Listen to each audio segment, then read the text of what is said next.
Ja, Slovenci smo zelo tradicionalen narod in od nekdaj, vsaj 500 let, je zelo poznano, da zahajamo v gozd. Sicer včasih so bili to bolj siromaki in so bile gobe za živež, ampak to je kar postala tradicija. To se pravi, v Sloveniji trenutno smo zabeležili več kot 5000 različnih vrst.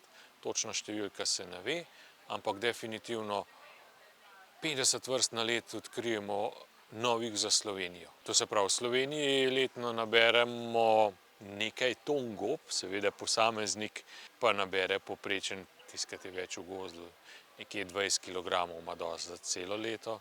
Letošnje leto poletje je bilo izredno pestro. Takih gob pa v takih količinah, kakor je bilo letos poleti, julija, že ni bilo ne vem koliko časa.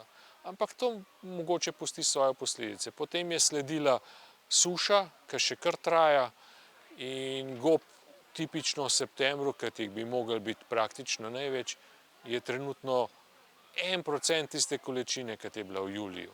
Ampak nismo vedeževalci, približno pa vemo, definitivno gobe bodo. Najbolj pogost mit o gobah je, da tista goba, ki jo je polž, da je užitna. In na razstavah se ponavadi vedno potrudimo, da najdemo zeleno mušnico, ki velja za eno najbolj strupenih vrst, da je objedena od polža. To je definitivno. Ni nobenega pravila, ki bi na podlagi videza lahko ločil ali pa pravila, da bi ločil med užitnimi in strupenimi vrstami. Gobe se je treba naučiti.